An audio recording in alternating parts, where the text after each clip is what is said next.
स्वागत है दर्शकों आपका हमारे चैनल में। और आज हम आपको सुनाने जा रहे हैं प्रदोष व्रत की कथा। दर्शकों, भोलेनाथ के भक्तों के लिए प्रदोष व्रत बहुत खास होता है। दर्शकों, कहते हैं कि जो व्यक्ति प्रदोष व्रत करता है उसे आने वाले 100 जन्मों में कभी दरिद्रता नहीं देखनी पड़ती। 100 जन्मों के लिए वह दरिद्रता से दूर हो जाता है। इस दिन भगवान शिव के साथ माता पार्वती की विशेष पूजा अर्चना की जाती है। इस व्रत को करने से परिवार में सुख समृद्धि और खुशहाली बढ़ती है। सावन महीने के बाद अगर किसी दिन भगवान शिव का आशीर्वाद प्राप्त करना हो तो सबसे उत्तम दिन त्रयोदशी का दिन माना जाता है। इस दिन को प्रदोष व्रत भी कहते हैं। प्रदोष व्रत के दिन भगवान शिव की पूजा आराधना करने से पुण्य फल की प्राप्ति होती है। जो भी व्यक्ति इस व्रत को रखता है उसके सारे कष्ट दूर हो जाते हैं। इस दिन भगवान शिव की विशेष कृपा मिलती है। प्रदोष व्रत में शाम का समय पूजा के लिए अच्छा माना जाता है। मान्यता है कि इस समय भगवान शिव कैलाश पर्वत पर नृत्य करते हैं। इस दिन सभी शिव मंदिरों में शाम के समय प्रदोष मंत्र का जाप किया जाता है। किसी भी प्रदोष व्रत में भगवान शिव की पूजा शाम के समय सूर्यास्त से 45 मिनट पूर्व और सूर्यास्त के 45 मिनट बाद तक की जाती है।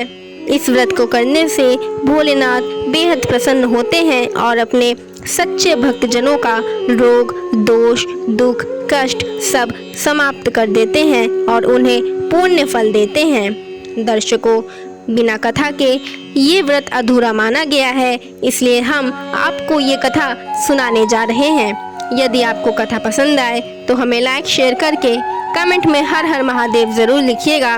पर उससे पहले मैं आपको एक बात बताना चाहती हूँ।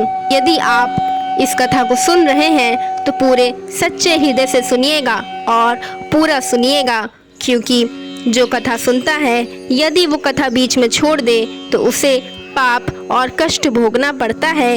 इसलिए आप पूरी कथा अवश्य सुनिएगा।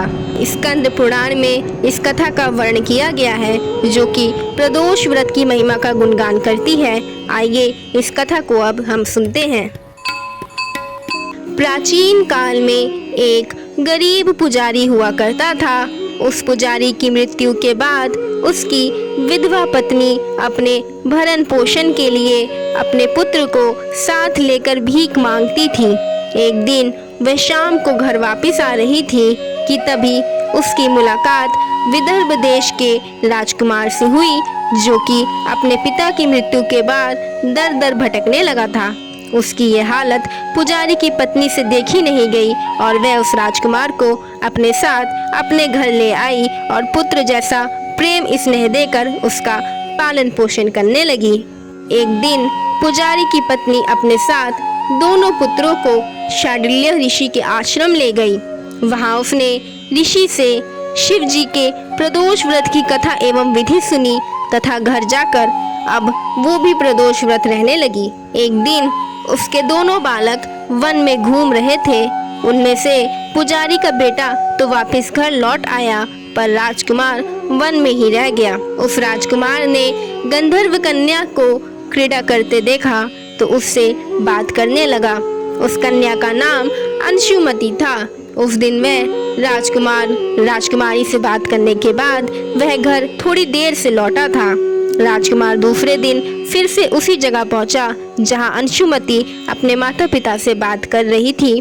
तभी अंशुमति के माता पिता ने उस राजकुमार को पहचान लिया तथा उससे कहा कि आप तो विदर्भ नगर के राजकुमार हो ना, आपका नाम धर्मगुप्त है। अंशुमति के माता पिता को वह राजकुमार पसंद आया और उन्होंने कहा कि शिव जी की कृपा से हम अपनी पुत्री का विवाह आपसे करना चाहते हैं। क्या आप इस विवाह के लिए तैयार हैं? राजकुमार ने अपनी स्वीकृति दे दी तो उन दोनों का विवाह संपन्न हुआ। बाद में राजकुमार ने गंधर्व की विशाल सेना के साथ विदर्भ पर हमला किया और घमासान युद्ध कर उस राज्य पर अपनी विजय प्राप्त की और पत्नी के साथ राज करने लगा। वहां उस महल में वह पुजारी की पत्नी और पुत्र को आदर के साथ ले आया तथा साथ रखने लगा। पुजारी की पत्नी तथा पुत्र के सभी दुख व दरिद्रता दूर हो गई और वे सुख से अपना जीवन व्यतीत करने लगे। एक दिन अंशुमति ने राजकुमार से इन सभी बातों के पीछे का कारण और रहस्य पूछा। तब राजकुमार ने अंशुमति को अपने जीवन की पूरी बात बताई और साथ ही प्रदोष व्रत का महत्व और व्रत से प्राप्त फल से भी अवगत कराया।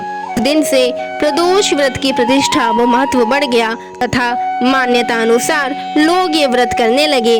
कई जगहों पर अपनी श्रद्धा के अनुसार स्त्री पुरुष दोनों ही ये व्रत करते हैं। इस व्रत को करने से मनुष्य के सभी कष्ट और पाप नष्ट हो जाते हैं और मनुष्य को शिवलोक की प्राप्ति होती है। दर्शकों, ये थी कथा प्रदोष व्रत की। हमें उम्मीद है कि आपको कथा पसंद आई होगी और आपका व्रत इस कथा के साथ से पूर्ण सफल हुआ होगा। हम भगवान भोलेनाथ से प्रार्थना करते हैं कि जो व्यक्ति इस कथा को सुन रहा है और आगे शेयर कर दे, भगवान भोलेनाथ और माँ पार्वती उसे सुख समृद्धि सौभाग्य की प्राप्ति दे। दर्शकों, यदि आपको भगवान भोलेनाथ की कथा पसंद आई हो और आप उनके सच्चे भक्त हो तो हमें कमेंट में हर हर महादेव ज़रूर लिखिएगा और लाइक शेयर कमेंट करके हमारे चैनल को सब्सक्राइब करिएगा। मिलते हैं आपसे ऐसी ही किसी नई कथा के साथ और आइए हमारे साथ कहिए नमः पार्वती पतये नमः।